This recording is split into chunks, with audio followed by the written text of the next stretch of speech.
So hello everybody and welcome to the July CASE broadcast. CASE stands for Connecting and Supporting Entrepreneurs. I hope you spotted the acronym there.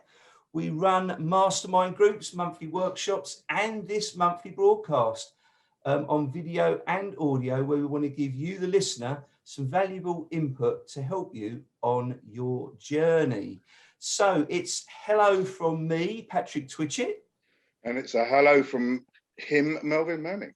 And it's a hello from... me, James Burtt. I didn't realise that we were part of a comedy trio all of a sudden, but I like it.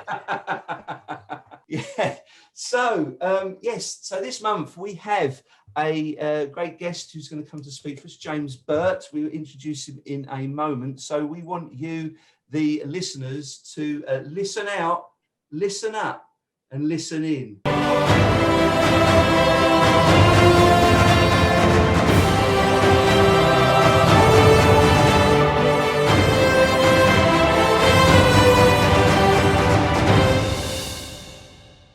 So I'm going to hand over to our special guest this month, Mr. James Burtt, and I'd like you to give us a 20-30 second burst of a sharp intro to you and what you do, please. Right, okay, so in 2006, I was a failed singer and I decided that I needed a proper job. So I got into the world of broadcast PR. The only issue was I didn't really know what broadcast PR was, but I got thrown in the deep end, learned very quickly.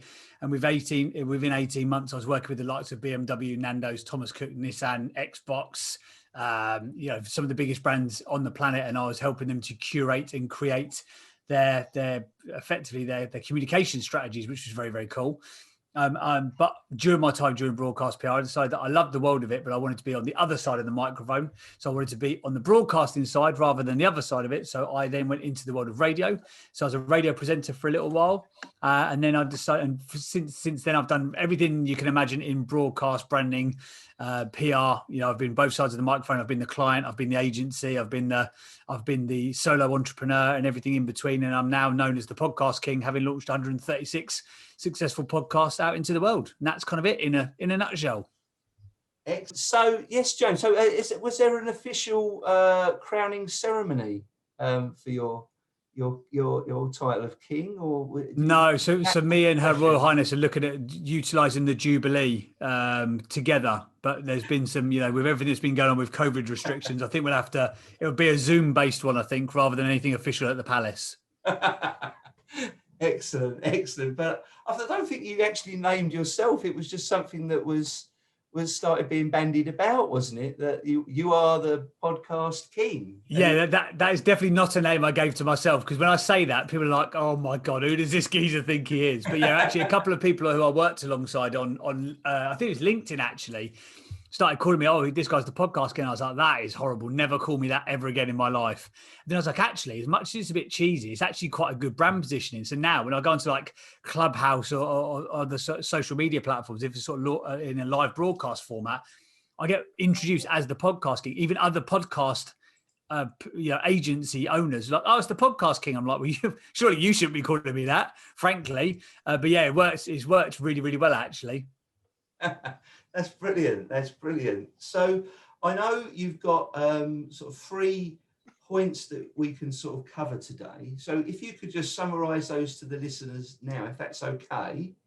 And then if we can just take them through, and then Melvin and I will interrogate you as some form of SS Gestapo style interrogation. So please lead us on, Joe. You look like the Gestapo, I've got to be honest, in your mutual hats. And for those who are listening rather than watching, I'd seriously suggest jump onto YouTube, because you've gone from Patrick was having a bit of a personal development issue with sort of confidence around his shiny head in a light situation. So now he's switched it out for a hat, but because he's using a fancy Zoom background, half his head keeps disappearing at certain points in time. So it's definitely it's an experience best understood in visuals as well as just audio, because you can't quite understand what the hell is actually happening here. Quite frankly, I mean, I wish I could sort of make it summarize it better than that, but I think that'll probably do it, frankly.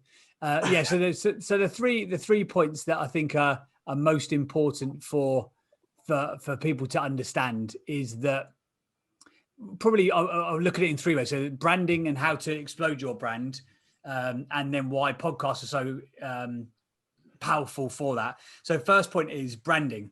There's a lot of, how do I put it politely, misinformation, should we say. Like when I started out in broadcast PR 15 years ago, branding was discussed by people who did branding at branding agencies, and that was kind of it. They spoke the language of branding, and only brand executives or brand managers or brand directors would even mention the word branding. Since the advent of social media, and when it sort of really became more prevalent, I know it was around before this, but really prevalent from sort of 2008, everyone became their own brand. And I think that these days you've got two jobs. There's the job that you actually do as your day job, or whatever your sort of your service or your product is. And then the second job, and probably the more or equally important job, is you are your own PR agent. Everybody's got to be their own hype man. Some of the, we'll refer back to the 90s. Everyone remembers Flavor Flav, who was the hype man for Chuck D, I think, the rappers in the 90s. So Flavor Flav, he had the massive clock. He used to be the rapper with the massive clock on his chain. Anyway, Flavor Flav was the most famous hype man. But you've nowadays got to be your own hype man, because it doesn't matter how good you are.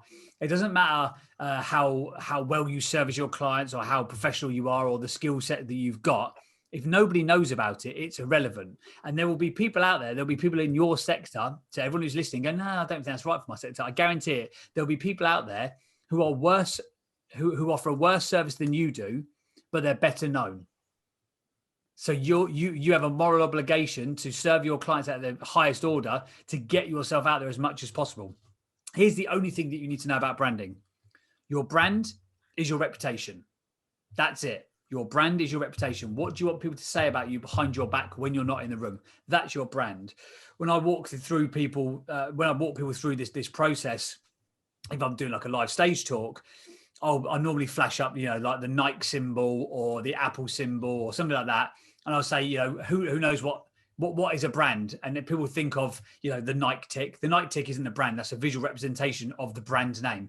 And by the way, that's got its own, it's called the swoosh. It's got its own sort of IP and copyright around that, even that thing. But when you think of Coca-Cola or BMW or Nike, you might think of the logo or the car, but that's not what the brand is. The brand is whatever your mind thinks about that company in the first second. That's what the brand is. So here's the weird thing with branding. You can't dictate what the brand means to people, but you can curate your communication in a way that gives you the best chance of getting the message across. So for example, the podcast king, people go, that's your brand. Well, no, that's just like almost like a strap line. The brand, or my brand, is what do people think? So when they think podcasting, do they think of me? If so, my brand's working. If not, it's not. So that's what your brand is. Don't get it mistaken for anything else. Your brand, and also your brand has to be built on, whilst I made it sound really, really simple, your brand is made up from your core values, your USPs, your mission statement, your value proposition, etc. I could go on and on, but I won't for the sake of brevity, or else we'll be here all day. And I know that Melvin's going to get annoyed about it because he's the bad Gestapo. Only because you don't know my background. Okay. So branding is one point of it, and I think that your branding or your brand is the foundational stone on which everything else is built. Yeah, but can I ask you, James, if I said to you, whose brand is a tick? Whose brand is a tick? Yeah. So I would say Nike. Correct. Yeah. Yeah. So that's how people will identify with the fact of, we know that that's Nike. Yeah, so that's the visual representation of it. But what the brand actually is what the company means in the mind of the consumer. So, for example, Coca-Cola. Let's use Coca-Cola as an example. When you hear the tss of a can, that will make you think something. That will make you feel something, and that's the brand. So, to me, when I see Coca-Cola, I think that Coca-Cola for me. I know it's awful for your teeth. It's terrible for your health. And I've got loads of mates who work in like health tech, and they're like, "Mate, stop drinking that stuff." And I only drink it very infrequently anyway. But for me, Coca-Cola reminds me of summer holidays with my dad. We go sit downstairs at the bar when my sister and my mum were waiting for them to get ready to go out for dinner. And that's what Coca-Cola means to me. It reminds me of happy memories of time spent with my dad on holiday. So I have a real affinity to that brand, because weirdly that the swirly writing and the red can and even the glass bottles, because on holiday, when you were being posh, they served up in a glass bottle rather than a can. So that's what it means to me. Equally, if you're a diabetic, Coca-Cola represents a 330 milliliters of sugary death in a can. Both of those things, by the way, are completely right, but it depends what it means to the mind of the consumer, effectively. So you've got to, I'd take you back to the point I made a minute ago. The brand is foundational to everything else. As I said right at the beginning, you can have the best product, service, but if people don't understand what your brand represents, then they will not buy into it.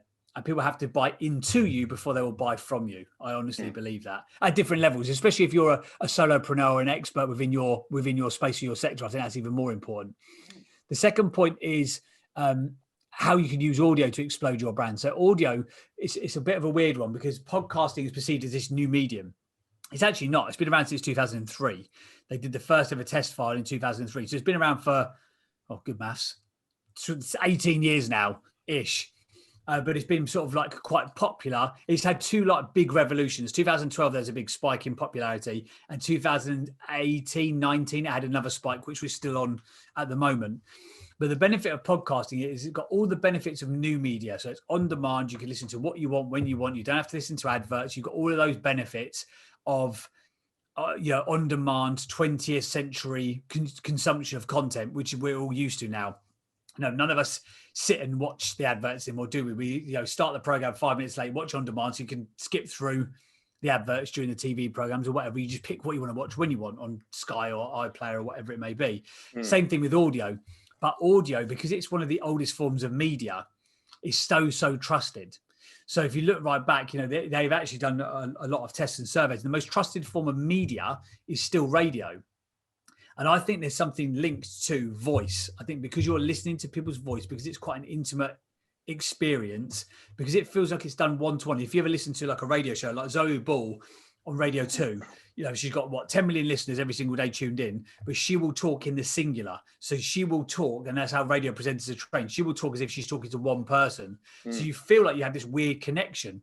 When John Peel used to do his amazing work back in the 70s, 80s and 90s, he would be broadcasted to millions and millions of kids who are all tuning in to listen to the latest records. But the way that John would talk would make you think that he's playing you, Melvin, or you, Patrick, that record. He's handpicked the latest, weird offering from super furry animals, and he's playing that out on the airwaves just for your consumption. So there's this real intrinsic trust that we've built up over generation. We don't even know why we know, like, and trust the audio media, but we just do. But you've got, all the benefits of it being an on-demand platform, but all of the trust that's been built up over it being a legacy sort of format of consumption for a century, for 100 years ish, probably a bit more, frankly. And then the final point of that we'll touch on, and you guys can sort of grill me on the individual points, is that how powerful podcasting is for it. So knowing that that audio is a super trusted form of medium, podcasting is so powerful for a multitude of reasons. Number one is listened to by 80% of the audience that listen to it fall into that ABC1 demographic. Now, if you haven't been around sort of socio-demographic profiling, which I imagine majority of people haven't been, that's fine. But in marketing terms, it basically means that these people are educated, they're affluent, and they've got disposable income. So in terms of like, if you're trying to, have a client base, you're trying to sell a product or service, these people can afford it, they're interested in it, and they're articulate, and they're educated. So they're a great marketplace to communicate to. The numbers are going up and up and up in the UK alone. I think we've had a 40% increase in listenership in the last 18 months alone. Every single year they do a report called RADIAR, which is the Radio Audience Joint Survey or something like that. It's basically they look at how many people listen to which kind of medium. They didn't do it last year because of COVID, obviously, because they still, ironically, even though it's 2021, they actually hand out these paper diaries, and you have to write in every 15-minute increments what you've been listening to. It's ridiculous. It's absolutely ridiculous. They'll get rid of it shortly, I'm sure. But that's how the UK audience is worked out. And obviously, you guys will potentially have listeners around the world. But if we just look at the UK specifically, it's jumped from 6 to 7 million from 2018 to 2020 in terms of listening numbers. And they reckon that during the last 18 months, we've gone from 7.5 million people to about 12 million. So they reckon we've had this huge spike of interest. So there's more people listening. They're an affluent marketplace that want to listen to it. 80% of people who listen will also listen to most or all of the content. So let's say, for example, we wrap it on for an hour. 80% of the audience, you can listen to most or all of this content. Where else would you get people's attention? And it might not be undivided attention, because audio is quite often a secondary medium. They're driving the car, out walking the dog, running on a treadmill or whatever.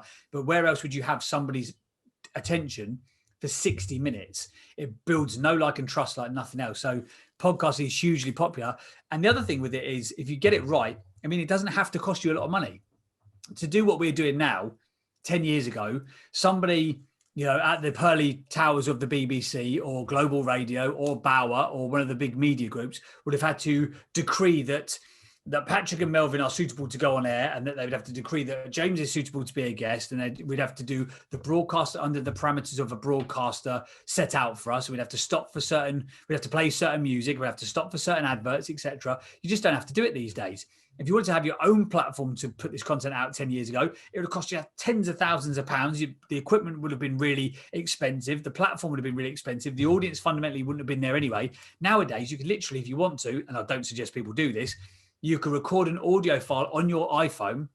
You can upload it via a free app called Anchor, and you can put it onto Spotify, Apple Podcasts, Google, Stitcher, SoundCloud instantly for no money. So a podcast can get you a genuinely global audience aimed at a 80% ABC1 demographic of people who are educated and affluent and have got disposable income, and you can do it for free, and nobody can control what you do. It's all down to you. You own the broadcast. So a podcast, I like to think of it as like a pre-recorded radio show that's completely your remit. You can talk about whatever you want, however you want, with whoever you want to, and there will be an audience for it if you get it right. So that's branding, audio, podcasting covered off. I welcome your interrogation, Gestapo.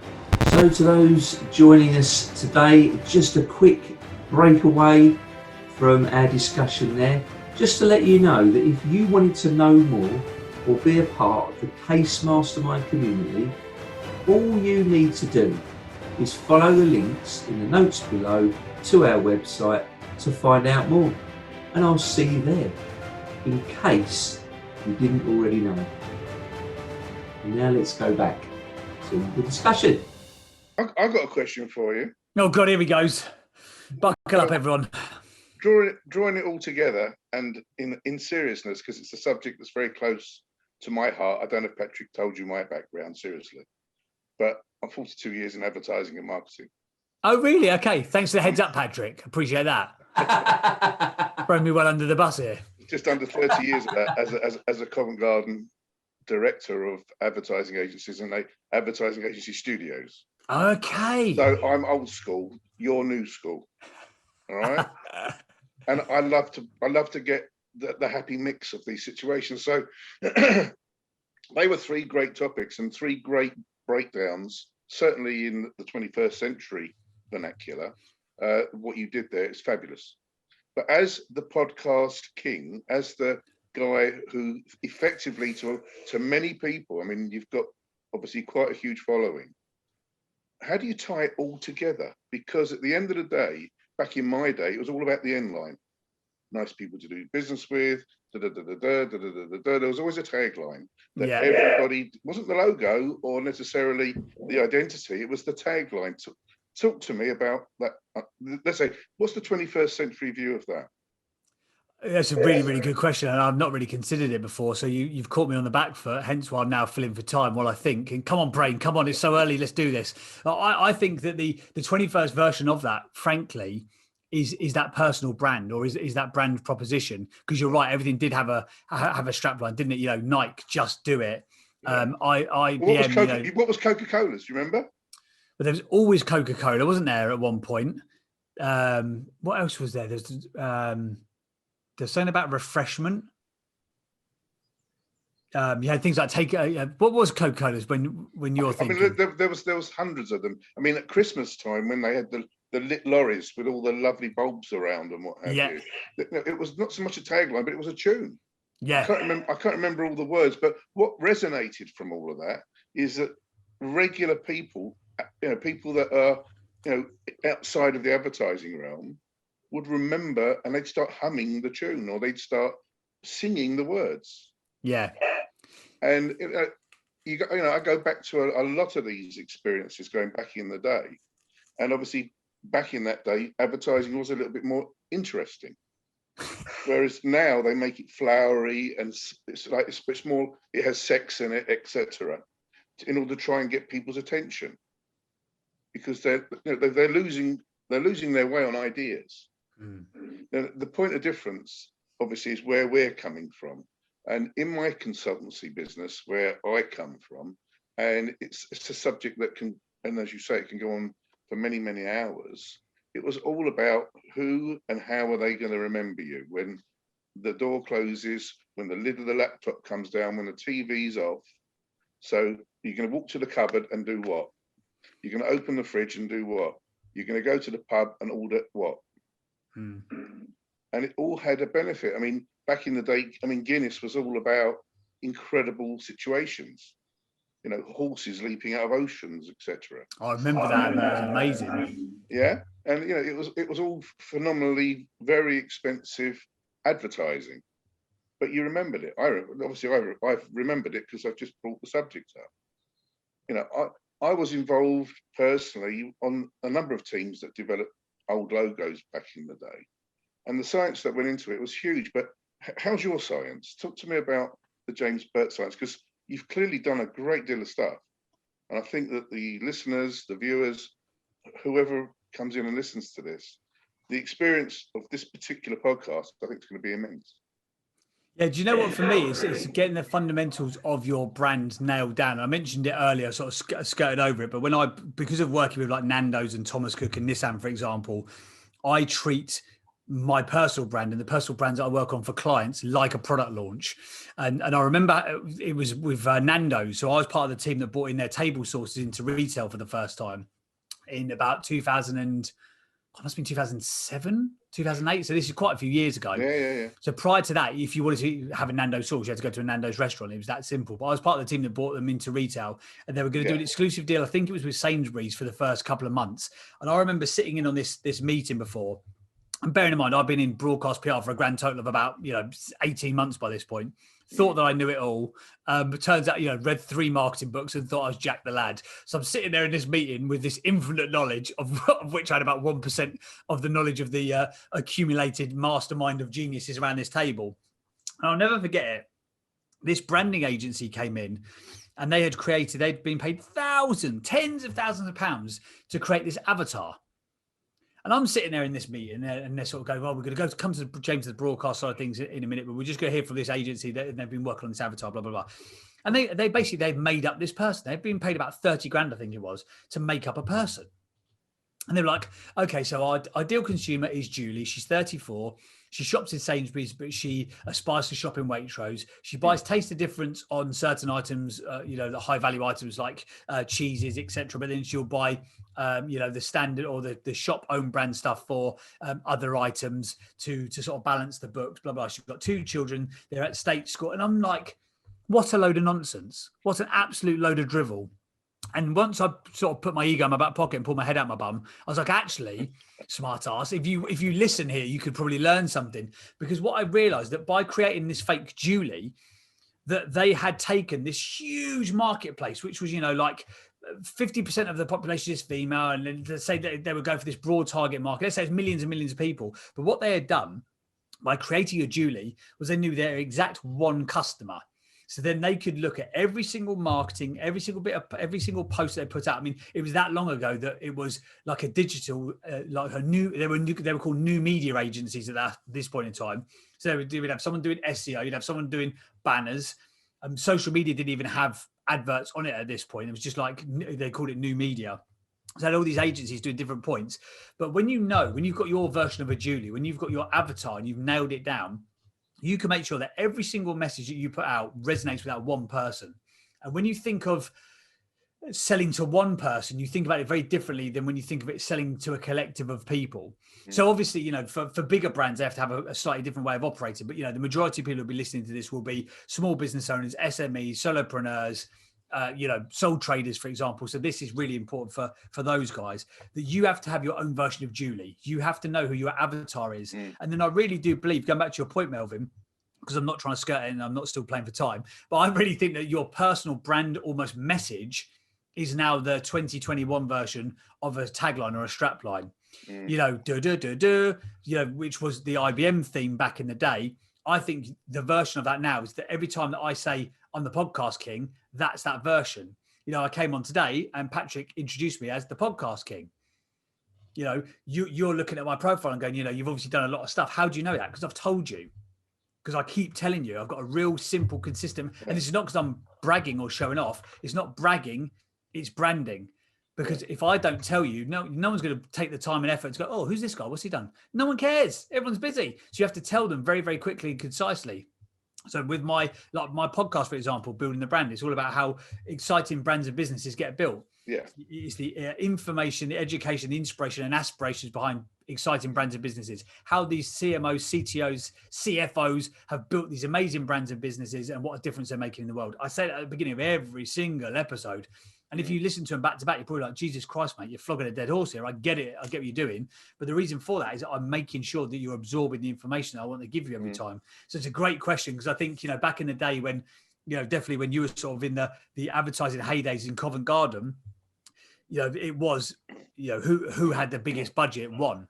You know, who could just get that strap line said again and again and again and again, you know, take a break, have a break, you know, who's that? Kit Kat, everybody knows that because of that repetition. You know, they used to say back in the day, you had to hear a message, an advertising message 3 times to actually, you had to listen to it 3 times to actually hear what they were telling you.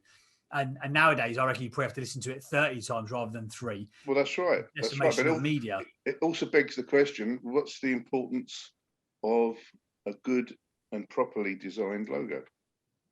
Oh, I think these days it's as important, if not more important than it was back in the day, because you've got to catch people's attention. There's just so much more. And that's not to say, you know, we're more intelligent beings than we were in the 80s and 90s. We just got more stuff going on. You know, back in the day, I'm sure when I got involved in fact, have I got it here? No, it must be downstairs. I've got an amazing book called The Death of Advertising and the Rise of PR by a guy called Al Rees.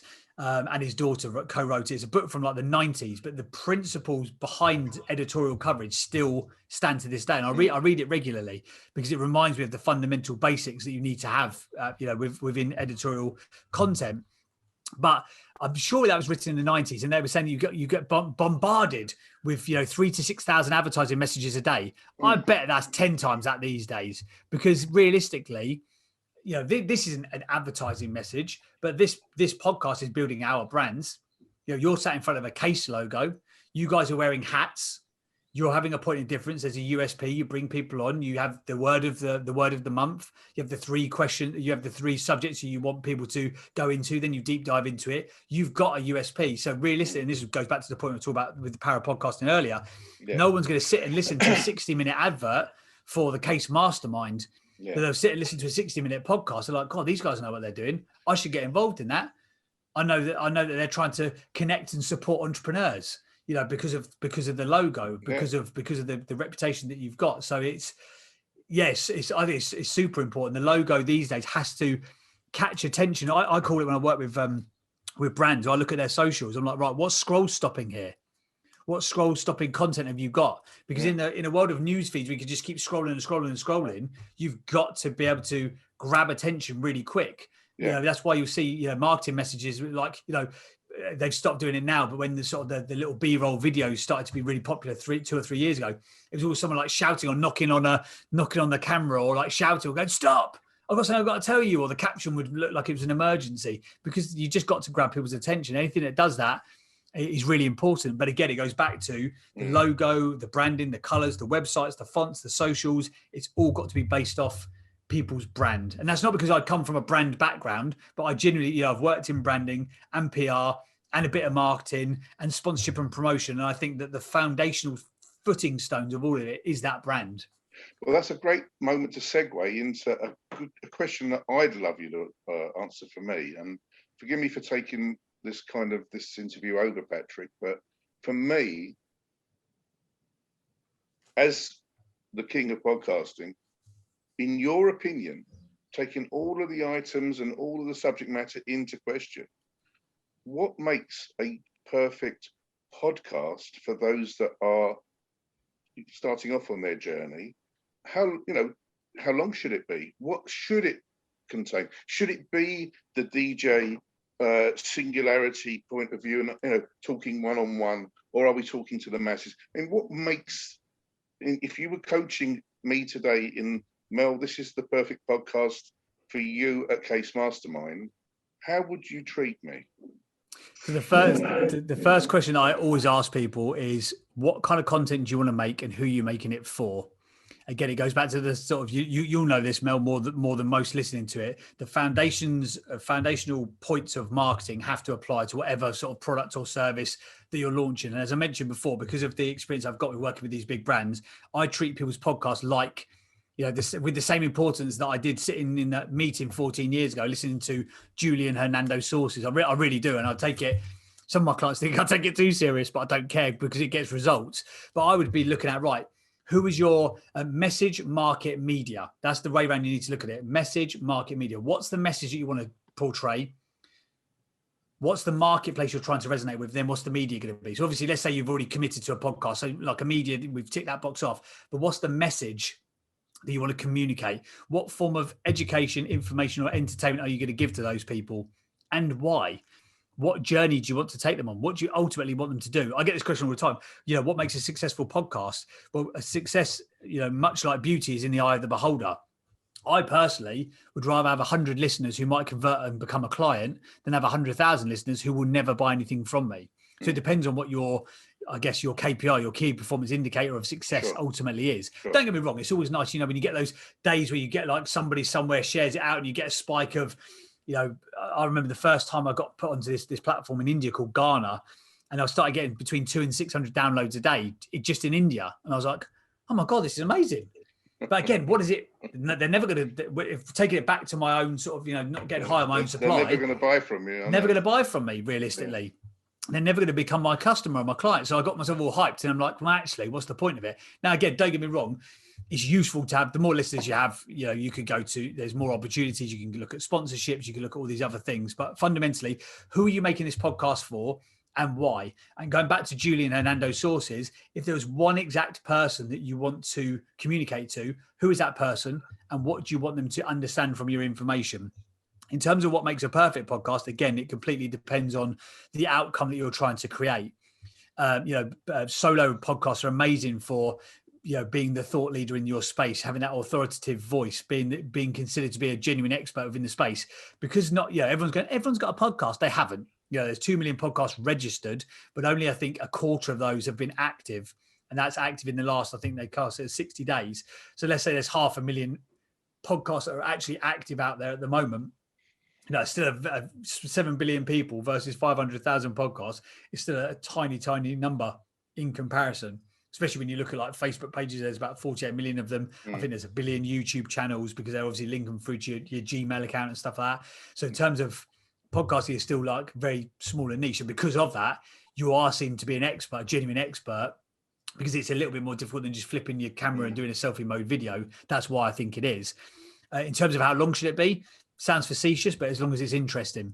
If you have a guest on, and I've had it, within 28 minutes, we were done. And I was like, okay, cool. And I could feel like the energy, we'd taken it to where it needed to go. We got the message across and I was like, right, cool, let's wrap it up. Equally, I've had people on for, 2 hours. I've done one podcast, went on for 2.5, 3 hours. I mean, that's too long because people are just like fall off the edge of a cliff, by the time you finish that.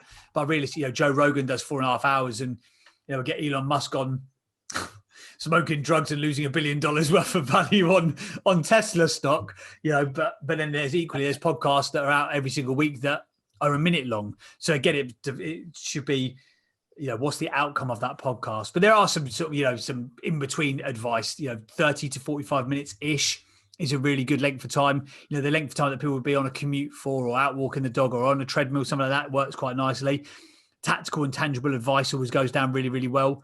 But again, what are you actually doing this podcast for, and understanding what the genuine outcome is that you're trying to create, rather than, vanity metrics of loads of listeners, I would say. I think we should trademark those 6 words. Which ones? As long as it is interesting. Yeah, that'd be a good name for a podcast agency, to be fair. Well, I think that's ideal, because at the end of the day, Patrick and I we don't fall out, but we often disagree as to, the the interest of a podcast that we've done. And I've often said to Patrick, look, you can get people's attention for maybe half an hour, maybe an hour. A good podcast to me, for whatever reason, is 35 minutes. Patrick likes to do them for an hour and a half. And the thing is, I then look to see how I can get some compromise.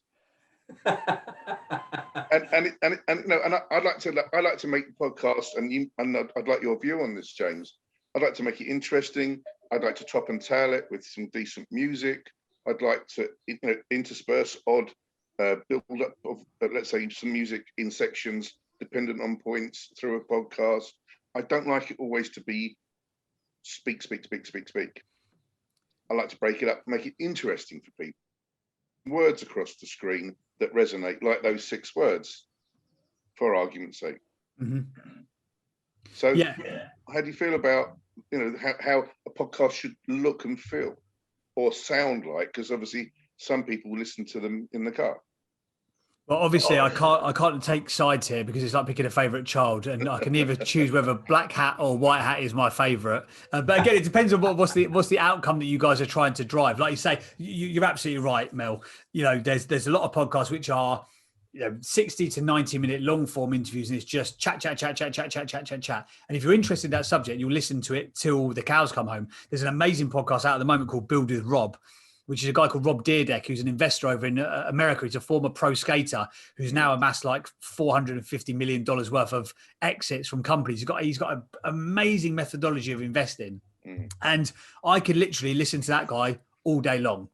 But equally, there will be podcasts where I'm sort of moderately interested in the subject. Would they lose me at 45 minutes? Yeah, definitely. If I got out of the car after my commute to the studio, I go and use a studio every Friday, which takes me about 25, 30 minutes to get to. If I get out of the car, the sign of a good podcast is that when I get back in the car, will I still continue to listen to that podcast? And only for certain ones I will, frankly.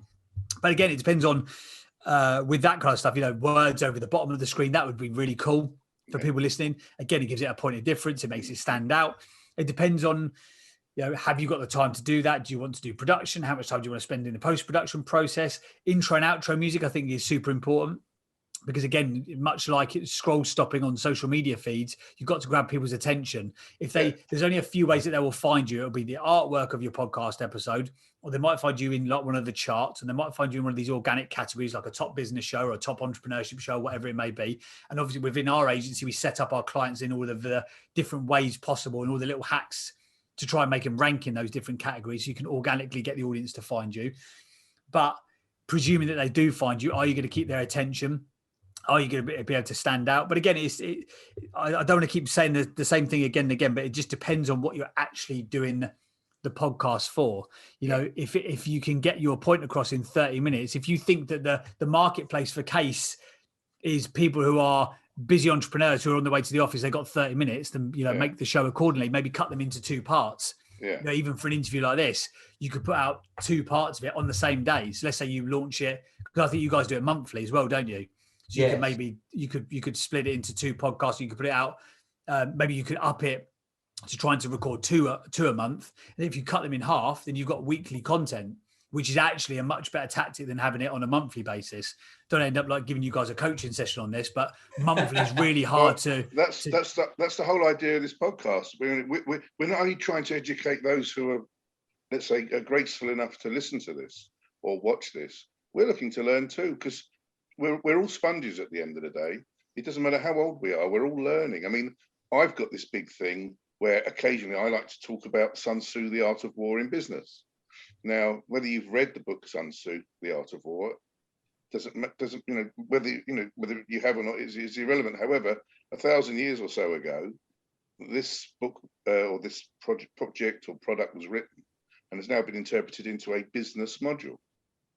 And many of the books that you read now today were based upon that particular logic. Now, how many people out there know that? We are forever educating ourselves and those that wish to support and come along with our journey. What you're doing now it's a terrific learning curve. It certainly has been for me. I've thoroughly enjoyed these however many minutes we've just done. But I haven't been counting, I haven't been looking. And I think that's the big trick.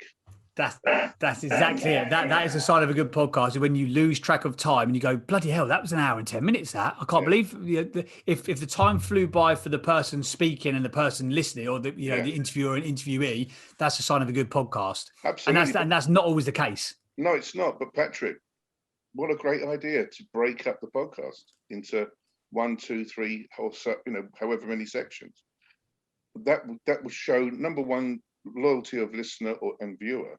Number two, it will obviously prove the point of whether we have traction. Now, those solo entrepreneurs out there, these people about to go on their journey in a new business, or they're looking to rebuild their business after COVID, they're looking to get back on the ladder. This is terrific knowledge. These are fantastic ideas. And the most important thing, I don't know whether you agree with me, James, the cost of these situations is quite low in obviously getting your product, your brand, that service, that name, whichever out there, quite quickly. 100%. These days, you can build a brand in a matter of a personal brand. I think a business brand can still take a generation to build, frankly, because it's your reputation, isn't it? And a business's reputation takes longer to build than your personal one. So, for example, I forgot about that. It's a year today since I started the podcast agency. Actually, 3rd of June. Yeah, so it's anniversary day. Well, anniversary. Happy anniversary to me. Yes, happy anniversary. I've not even bought myself a cake or nothing. I'm looking around. No one's got a party. Probably there's no balloons here. I mean, this is a bit of a letdown, frankly. We've got hats on. That's about it. Well, thank you very much. I appreciate you wearing the anniversary hat, the famous anniversary hat. But yeah, when I started the agency a year ago today, if I surveyed my clients and said, how many of you came to work with the Ultimate Podcast Group versus how many of you came to work with the Podcast King, 90, in fact, all of them would have come to work with me. So one of the things I would say to business owners is you've got to be, even if you're starting a business, you've got to be building your personal brand simultaneously to building your business brand.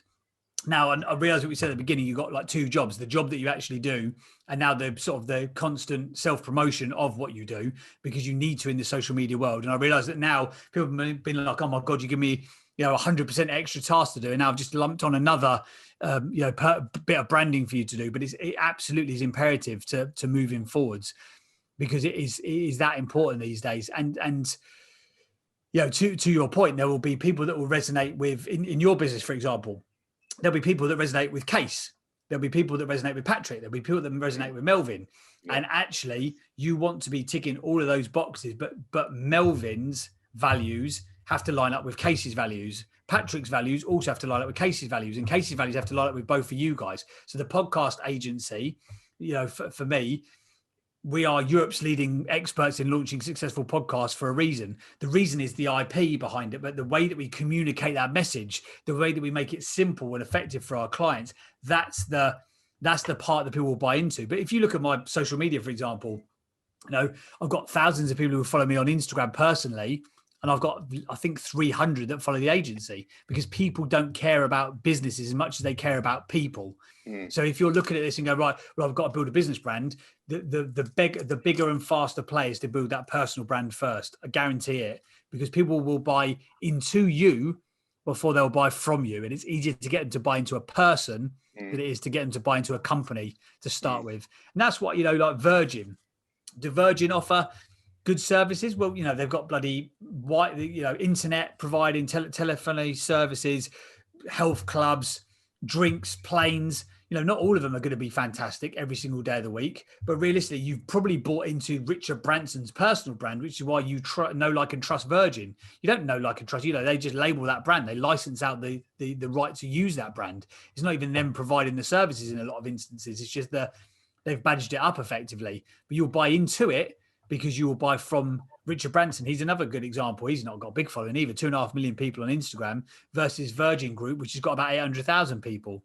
So I'm not sure if we went off on a bit of a random tangent there, Yeah, but But we maybe you have. could But cut that off for episode 2. no, I have to say, no, we can expand on that because people like Bill Gates, Steve Jobs of old. I mean, I know he's no longer with us, and a number of these, let's say, big names. You've already mentioned Elon Musk. You do buy into them before you buy into their product. Yeah, the biggest example and the best example I can give for sort of the modern era, because you mentioned some people that own, huge companies and have done for years, but equally on a personal brand basis, someone like a Gary Vee, for example. Gary Vee, I don't know if you guys know of him, or you've probably seen his videos on YouTube, or you've been served up by some adverts on social media, but he's kind of like the go-to guru of personal branding. He's the go-to sort of agency of how you build yourself as a personal brand.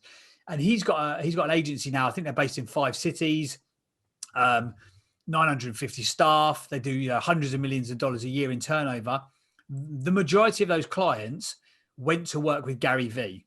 They didn't go to work with VaynerMedia. It's exactly the same for my agency. I know, and I can, I'm happy with it in one sense, and it's sort of annoying in another sense. People come to work with Ultimate Podcast Group because I run it, not because it's Ultimate Podcast Group. Yeah. So it's really important that people understand that, but equally that you have to have your values, your personal values have to, especially if you're the owner operator of the business, your personal values have to be the same as the businesses, or what you put into your own life, you have to put into your business life as well, because that congruency, that's what a lot of the time that people will buy into as well. I mean, a lot of people don't even know that the Ultimate Podcast Group even exists until they get an invoice. Yeah. Like when I do consultancy and training and stuff, I charge 500 quid for 2 hours to consult on how to improve people's podcasts. That's if they're not big companies. If it's only like on a one-to-one consultancy level, people don't even know they're buying my time effectively. They don't care who's on the invoice, frankly. But too many business owners get het up and get fixated on, I've got to push the brand, which you have, but you've got to push your brand first and foremost. That will get more people to have visibility of the other stuff that you're working on. The other great thing as well, if you build a personal brand, and by the way, I've got this wrong a couple of times, and I'm about to have to reverse engineer a little bit myself with this as well. I've had a very successful coaching business. I've got a successful podcast agency. I've also, by the way, before everyone thinks, oh, this guy thinks that he's a legend, I've also had loads of stuff that didn't work out, by the way. It's only in the last couple of years where I've kind of, the pennies dropped, I've worked out how to make businesses work. But I've had businesses where I've built the brand of that business, and then I've decided to exit that business. So with the coaching agency, we went from a standing start to 7 figures in 18 months. When I walked away in November 2019, I walked away with nothing. I didn't get paid for that brand. I had no ownership of that brand because of the environment, the situation, because I just had a couple of toxic business partners. I was like, just get me away from this situation. I said to the accountant, take me off company's house. I don't want to be registered to it. I don't want to be linked to it anymore. And he was like, mate, you're mad. He's like, you've built this brand. You are the brand director. You've made this brand.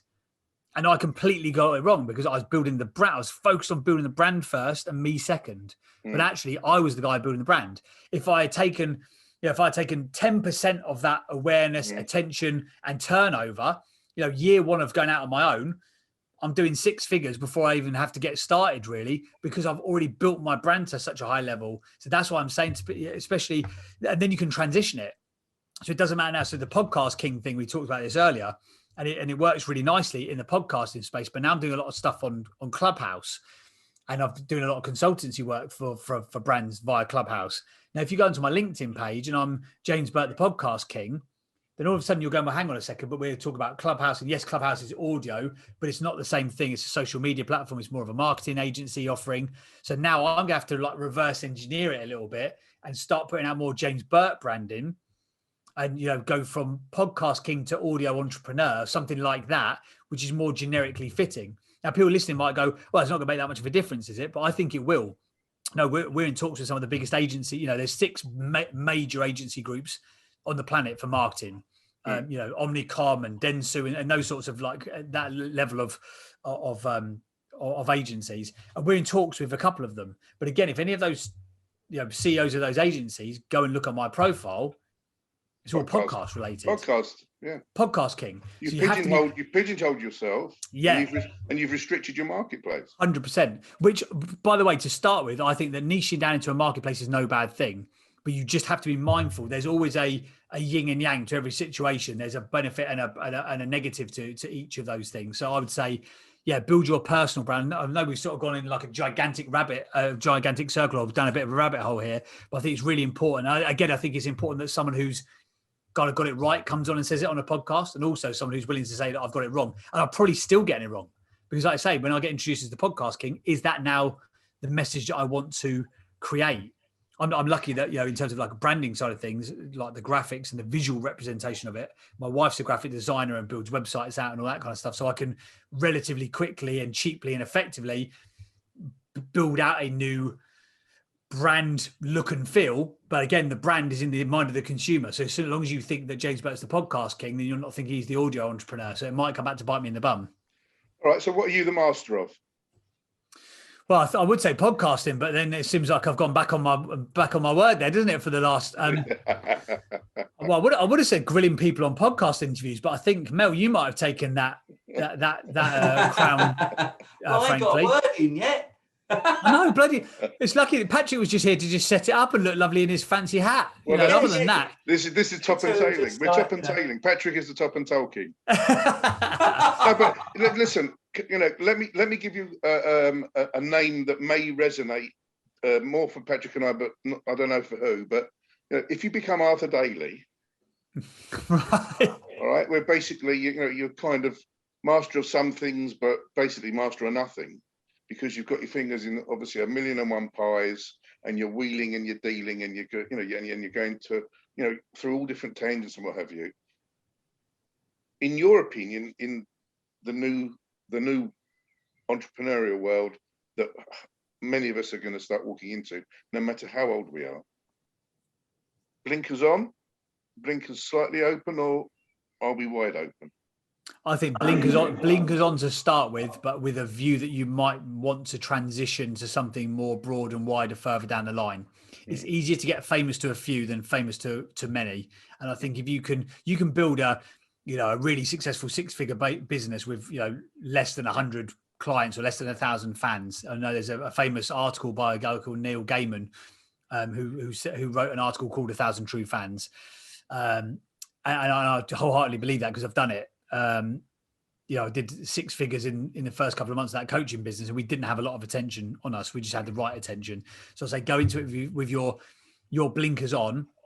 But again, knowing full well. So, for example, you said, "What am I the master at?" I'm the master at helping people to build their brand using audio.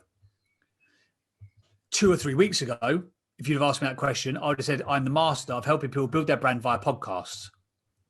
So, whilst it's not a big leap between the two, audio, podcast, where it's the same sort of thing, it's not. It's entirely different. And what I'm doing there is I'm starting to, as we mentioned a minute ago, reverse engineer the podcast sole focus to be slightly more broad to audio. What I don't think works though is that I'm the master of building brands. I think that's too wide, that's too generic. And if you try to be everything to everyone, you become nothing to no one. And to your point a minute ago, the Arthur Daly reference, my God, I haven't heard of Arthur Daly since my dad made me watch those awful programs in the 90s. And he would not like me saying that Arthur Daly programs were awful, because he flipping loved Arthur Daly. But I think, you have to be sort of famous for something, and then you can broaden it out. I'm seeing it happen with clients at the moment. I've got a client in particular, I won't mention him by name, but he's very, very successful in the financial services sector. Really, really successful guy, and a lovely guy as well. Really a practical tactician of his craft, knows it inside out, back to front. He's the most famous person in that kind of sector for what he does. He was looking to more broadly open it up to, he's very, very good at generating leads for those businesses, marketing for those businesses. And he was looking to create an agency around the marketing, branding, promotion, scaling up of financial services businesses. He then sort of got a bit sort of hired his own supply and was going to more broadly just do it for all businesses, which he started to do. But then he brought in some more team members, and he was like, do you know what? Why are we doing this? We're famous in our sector for what we do. We're great at what we do. The marketplace is massive. Financial services have got money to spend. Why are we trying to broaden out to a wider, more vanilla marketplace? Let's just double down. Let's, rather than going a mile wide, let's go a mile deep. And that's absolutely the right thing for him to do. So I would say blinkers on, but don't be so fixated or formulaic in your thinking that you might not want to slightly broaden it further down the line. But I think you need to have that niche focus to start with to get you up and running. I believe that. And not right for every business, but that's what I think. I would Yeah, agree. I think you're very, very right there, James. I mean, if you dilute something down too much, it becomes flavourless, doesn't it? Yeah, And yeah. then it's Great not analogy. remembered. But if it's got a strong taste or flavour to it, you will always remember that. And I think that is in business. If you are, you are starting to divert, you can diversify, but you're known for one key thing. Virgin is a great example of this because he was niche to start with. Once he built one business, he then, he didn't fold into existing empire. I mean, record stores and airliners isn't quite folding into existing empire, but no, but it was the he brand. built It was the one, brand. and then another one become a separate identity, and again he pushed that. So it was always staying within that one. When he went separately, it was its own entity in essence, wasn't it? Even though it's under the one headship. Yeah, and I think you've touched on something really, really important. A lot of people, I think, will jump to the next thing, or it's become the word of the last decade, isn't it? Pivot. They'll pivot to something else before they're ready. I think if you operate in a niche sector, get amazingly good at what you do, build up your business. And if you're a sole trader, the first thing from a sole trader is, can you get yourself out of spending the time actually in the business and start working on the business? Can you bring in some members of staff? Could you get some virtual assistants on board? And by the way, they're not the answer to everything, but it could be a really cost-effective way to take away some of the day-to-day monotonous tasks that are not high-value income-producing activities. So can you get yourself from a sole trader to working on the business rather than just in it? And I say that as someone who's doing it, myself at the moment. I've got 2 full-time members of staff, so I'm not running a big business. It's very lean, it's very small. And in the last 2 weeks, frankly, if I'm going to be completely open and transparent, I've spent much too much time in the business rather than on it. So I had a really tricky editorial client, and it needed to be produced in a certain way. And rightly or wrongly, I was like, well, I need to produce these podcasts. So I've just sat for the last 5 days producing an 8-episode series of content around EMF radiation, very specific, very niche, but I was like, well, I need to do that. So, but I'm aware that I'm probably focusing my time in the wrong place ultimately. In this instance, for that particular client, because it's a high paying client, etc., that was the right thing to do. But more broadly, if you're a sole trader, get yourself working on the business rather than in the business. And then what you can be doing is get really, really good at, operations, systems, processes. Again, I've got a team manager on board now. I've got one virtual assistant who's out in the full-time out in the Philippines. I've got one who's full-time here, lives 10 minutes down the road, so I can actually meet up face-to-face and look into the whites of eyes and actually go, help me get organized because I'm terrible. So I've kind of got both ends of the spectrum, which is great. Systemize and process it so that you don't need to, so that business can work while you're not in it, and then broaden out a little bit, and then do the same with that business, and then do it again. What I see too many people do is they get a year into something, they get to that sticky middle bit where it's taking up loads of their time, but it's sort of making them all right money, and they sort of like just try and bring in an assistant, and they'll sort of like hand off some of the work, but they haven't done it properly. They haven't got a systemized or process, but then they'll jump onto the next thing and the next thing and the next thing, and they end up, a fox that tries to catch 2 rabbits ends up catching neither. But they end up with 5 businesses that sort of ticking over-ish, rather than having a focus on one thing, getting good at it, systemizing it, processing it, bringing a good little team, and it doesn't have to be a big team, bring a good little team around that business, and then going on to the next thing. I think that's one of the most important things. But that's to Mel's point a minute ago, if you think that might even be something in the cards further down the line, that's where you might want to be thinking about your brand in a niche way, but with a bit of wiggle room, that if you do want to scale it up, you haven't boxed yourself off. Because if you become too famous for the very, very niche specific, if I said, for example, that I'm the UK's leading expert in sports podcasts or news-based podcasts or editorial crime-based podcasts, that is super, super, super niche. To start with as a business, you might go, oh, that's brilliant, because you're going to get some clients straight away because everyone knows exactly what you are. But it could potentially be very difficult to transition out of that hyper niche. Can I just say here, we've covered obviously quite a lot of points and quite a number of aspects of connecting with people. So James Burtt, in my opinion, you are the champion connector. You are a communicator. That is your niche. You are covering all aspects of the communications marketplace. You are actually the a leading light in how to put all these new tech services together. For people like me, speaking for myself, it's highly enlightening. We've mentioned also very, very big names who have claimed ownership of their own personalities.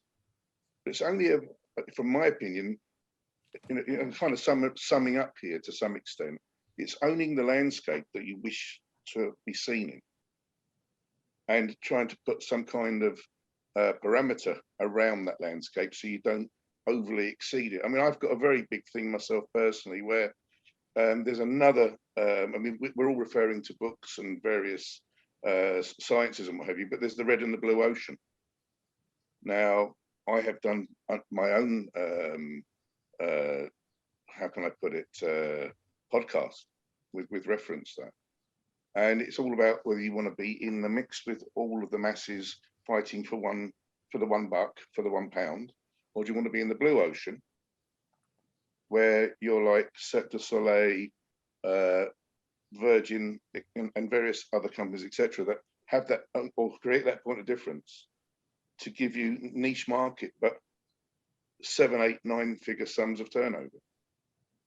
You know, where do you want to be? So you're obviously going through this motion yourself, James, at the moment, as to where you see yourself, and the perception of how people perceive you. But you know, you are the communicator, mate. That's what you are. And I have to say, this last hour spent with you has been a delight and a pleasure.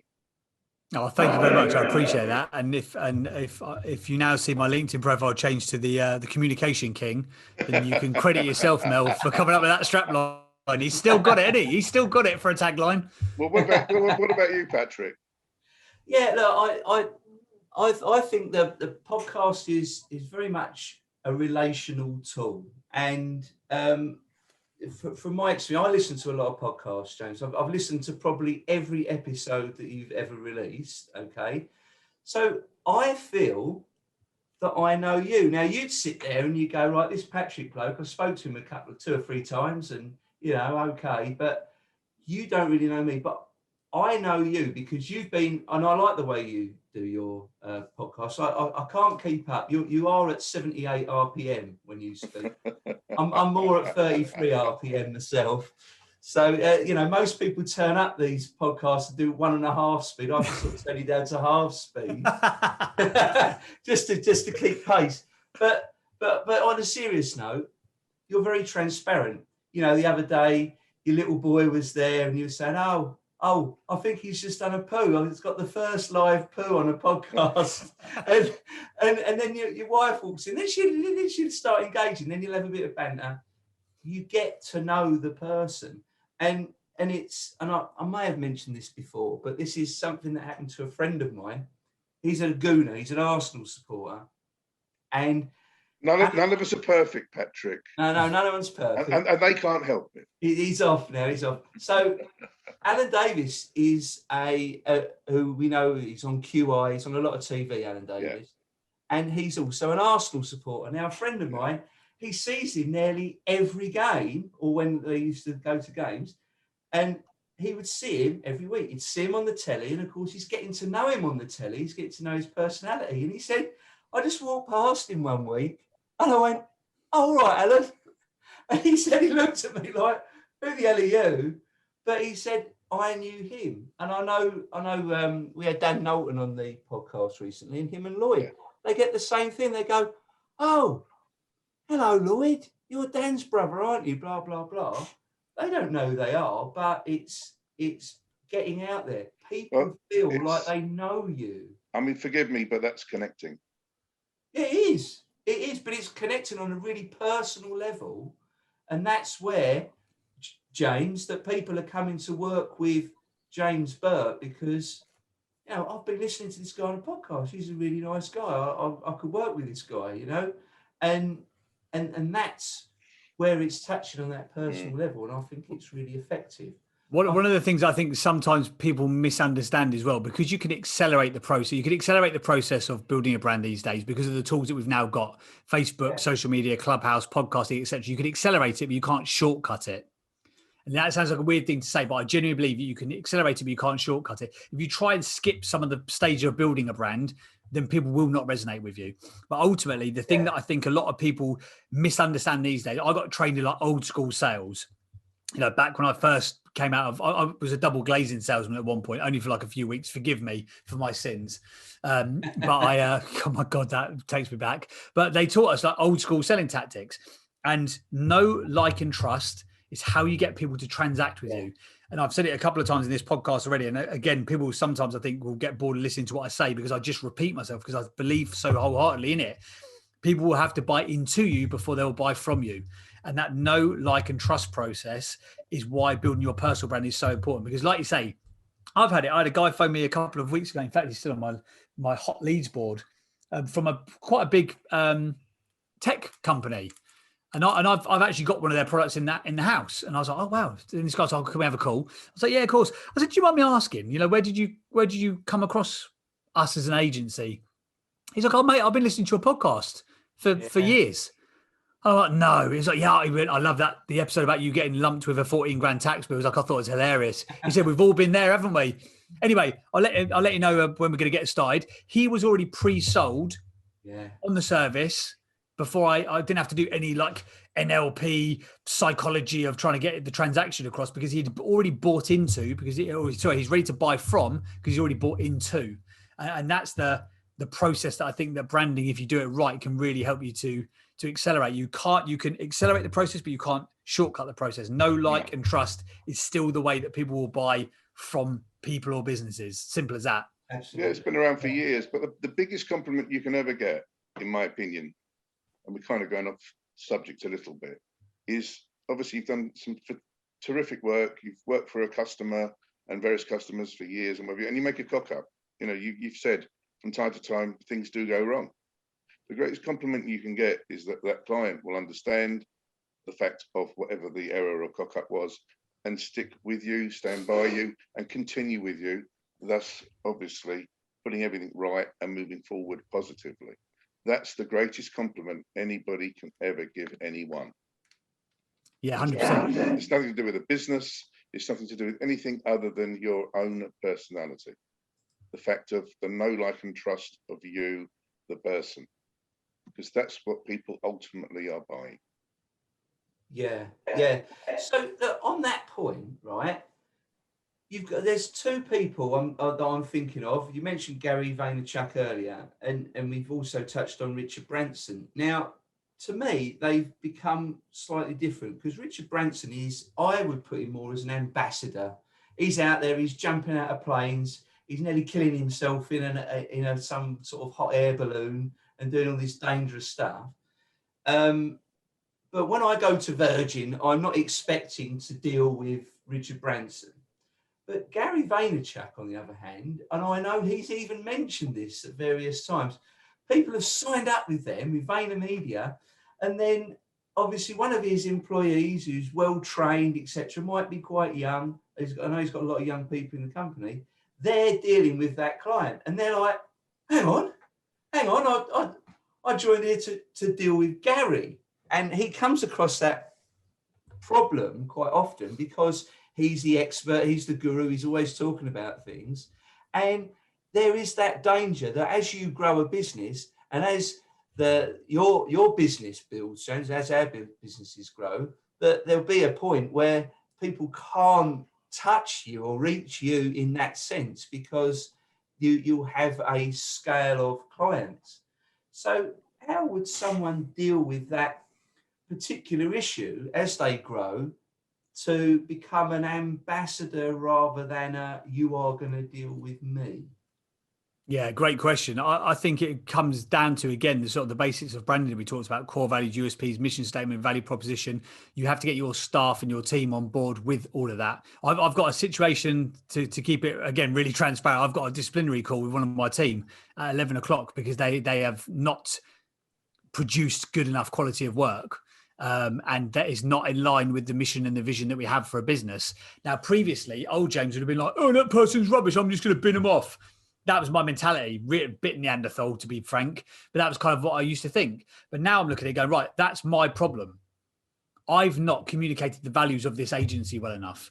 I've not got them on board into the vision of this enough. They're not on the mission with me on this enough. Maybe they're thinking that they're here for 6 months or a year or 18 months. I want somebody to be in the agency who thinks, actually, I can see when this guy, turns it into a 100-person agency, and I'm going to keep getting promoted and promoted and promoted. Yes, you're producing podcast content now, but could you be the head of editorial content for the agency as it gets bigger? So that's what I think you need to do. You need to sell people on you internally. You need to almost have like an internal mission statement and a set of values that you need to sell your staff on. And then from the external side of it, it's about transition, especially if you're in the place where the majority of, I guess, the listeners will be, and the majority of my clients are, they've bought into buying from me. They want to work with James. I now have to hand them off to my staff, but there's a way to do it. So, for example, I do an introductory email with my team manager, Della. I'll say Della's much more organized than I am. She's fantastic. She's a rock star, making sure that everyone is on is held to account, ... in brackets with a bit of humor. By the way, this extends to you as well. She will be calling you out if you're late on timelines. But she will run the process for us, and the team will be working behind the scenes. Obviously, you can get in touch with me anytime you need to. Just pop us an email. Just make sure you copy in Della to all the communications so that she knows where we're at with everything. And by doing that in the right way, they still get the experience of dealing with me, but they're not dealing directly with me. So, for example, I'm not going to be editing all of the podcast audio. I'm not going to be choosing all of the podcast artwork. I'm sense checking all of it. I'm double checking the show notes. I'm double checking that the back end of it is all set up in the right way. That the SEO is for the show is done in the right way. That the show notes are done in the right way. That everything's labeled up in the right way. That it's got the best chance that it has to organically rank in all the curated categories and the top charts, all that stuff. I do all that. But I'm kind of like doing what I'd like to think of as like the strategy part of it rather than the manual part of it. But I think that, it's different for every business, isn't it? Realistically, if you're a sole trader plumber, it's going to be more difficult because you need to go there and fix the pipes. In the digital world that we live in, I think it's a bit easier, and I'm aware that it's a bit easier, and I'm grateful it's a bit easier for us who run digital-based agencies and businesses, because you can make that transition a little bit easier. But again, it's about you as the business owner selling the staff, the internal team on the internal mission and vision of what you're trying to do, and then selling the client on the fact that your team are there to make the process as simple as possible for you without going, right, cheers for your money. Right now, speak to Della. Like there's a way, effectively that's what's happening. But there's a way to frame that, I would say. Yeah, to maintain that ethos and standards. Guys, I'm very conscious of time. Yes. Mel is furious that we've gone on over half an hour. He's livid. He's going to turn this into 4 episodes to prove a point. And I'm very conscious of my editing skills are going to go completely out the window. No, it's been great. But in summary, Patrick, because you like to summarize. The summary king. How would you feel the 3 points have been tackled? Is there anything else you'd like to cover?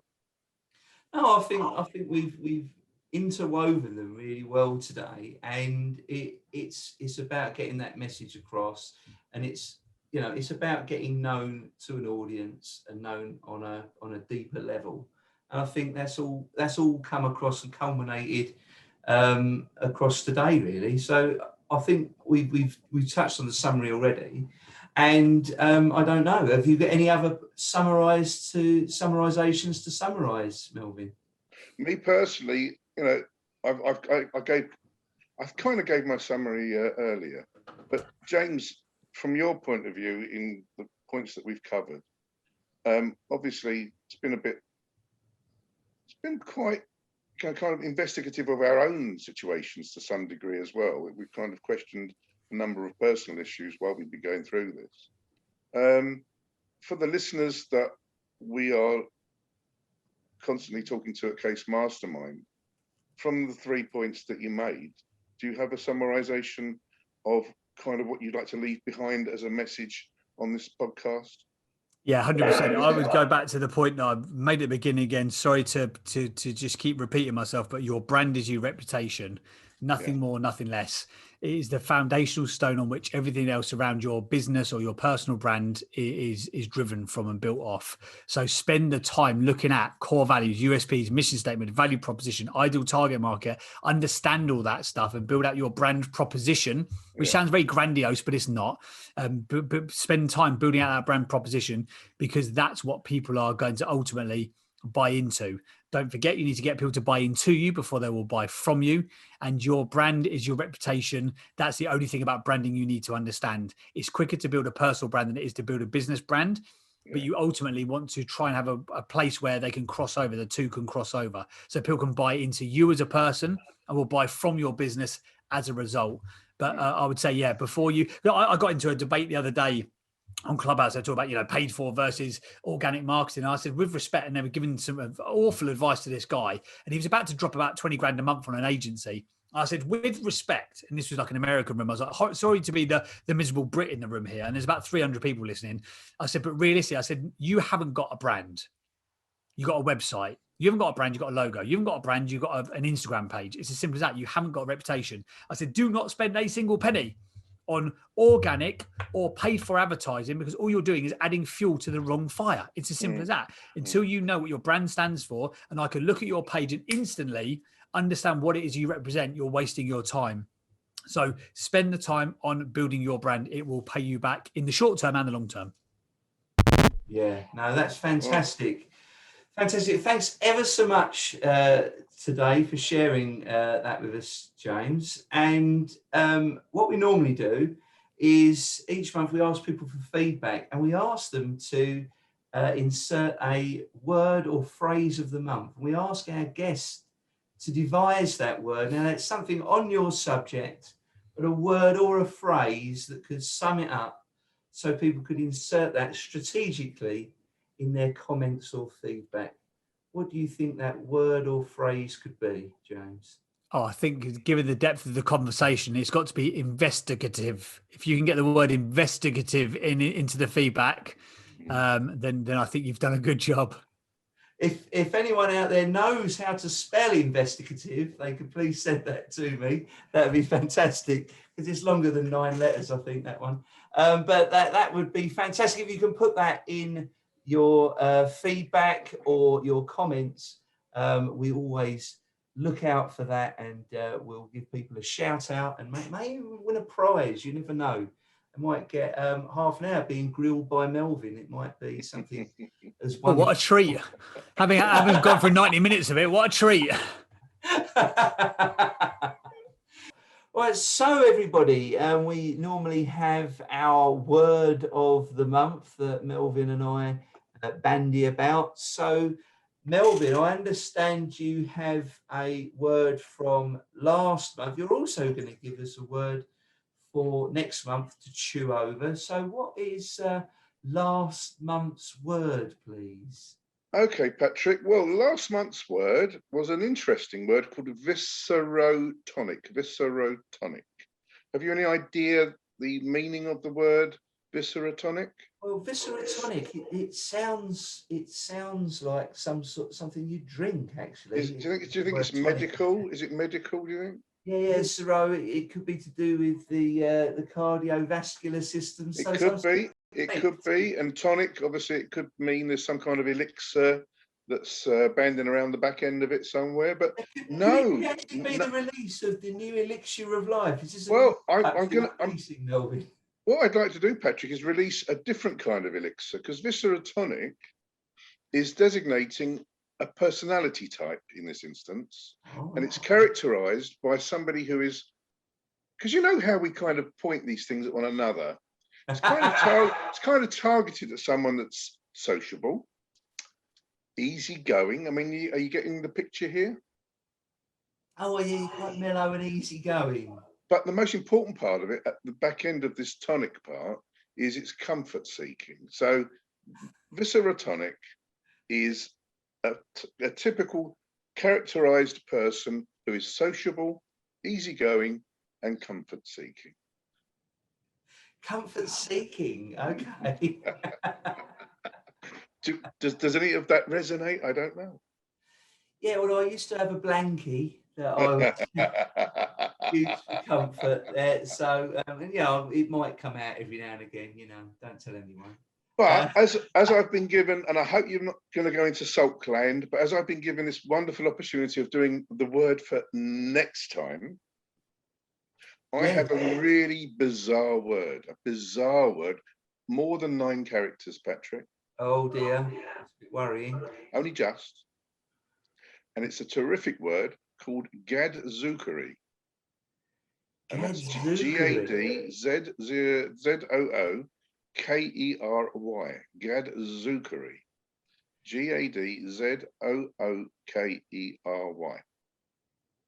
That sounds like a word that Robin from Batman would say. Gadzooks, Batman, or Shaggy in Scooby-Doo might say that. Gadzook. Well, I'm not going to say it's targeted again, but there could be some connection with this word with somebody that I know.